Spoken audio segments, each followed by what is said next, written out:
പാരൻസിൻ്റെ ഒരു സ്ഥിരം കംപ്ലൈൻ്റ് ആണ് എൻ്റെ കുട്ടി ഫോൺ അല്ലെങ്കിൽ ടാബ് ഇല്ലെങ്കിൽ ഭക്ഷണം കഴിക്കില്ല. 5 ways to get rid of this habit. കുട്ടികൾ നല്ല മൂഡിലിരിക്കുമ്പോൾ അവരുടെ അടുത്ത് ചെന്നിരുന്ന് പറയണം, നാളെ മുതൽ നമ്മൾ ഭക്ഷണം കഴിക്കുമ്പോൾ TV, ഫോൺ ഒന്നും യൂസ് ചെയ്യില്ല, നമ്മളെല്ലാവരും ഒന്നിച്ചിരുന്ന് ഭക്ഷണം കഴിക്കും. ഇതിനായി കുട്ടി മെൻ്റലി പ്രിപ്പയർഡ് ആവും.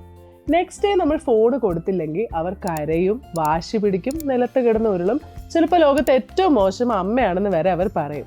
ഇങ്ങനെയുള്ള സിറ്റുവേഷൻസിൽ നമ്മൾ കാമായിട്ടിരിക്കുക, ഞാൻ ഇന്നലെ തന്നെ പറഞ്ഞല്ലോ എന്ന ക്ഷമ വേണം. വിശക്കുമ്പോൾ കുട്ടികൾ കഴിച്ചോളും, പക്ഷെ നമ്മളും അവരുടെ കൂടെ ഇരുന്ന് അവർക്ക് ഇഷ്ടമുള്ള കാര്യങ്ങളൊക്കെ പറഞ്ഞ് അവരെ എൻഗേജ് ചെയ്യാൻ ശ്രദ്ധിക്കുക. പറ്റുമ്പോഴൊക്കെ നമ്മളുടെ ഫാമിലി എല്ലാവരും ഒരുമിച്ചിരുന്ന് ഭക്ഷണം കഴിക്കുക. കുട്ടികൾ അത് എൻജോയ് ചെയ്യും, കൂടുതൽ കാര്യങ്ങൾ പഠിക്കാൻ പറ്റും. ഏറ്റവും ഇമ്പോർട്ടൻ്റ് ആയിട്ടുള്ളൊരു കാര്യം, എത്ര വാശി പിടിച്ചാലും അവർക്ക് ഫോൺ കൊടുക്കാതിരിക്കുക. കാരണം നെക്സ്റ്റ് ടൈം അവർ കൂടുതൽ കരഞ്ഞ് കാര്യം സാധിക്കാൻ പഠിക്കും. കുറേ വാശി പിടിച്ചതിന് ശേഷം അവർക്ക് തന്നെ മനസ്സിലായിക്കോളും എത്ര കരഞ്ഞിട്ടും കാര്യമില്ല, ഫോൺ കിട്ടാൻ പോണില്ല എന്ന്. ഇതുപോലെ കൂടുതൽ സജഷൻസ് ഉണ്ടെങ്കിൽ താഴെ കമൻറ്റ് ചെയ്യും. English House Junior.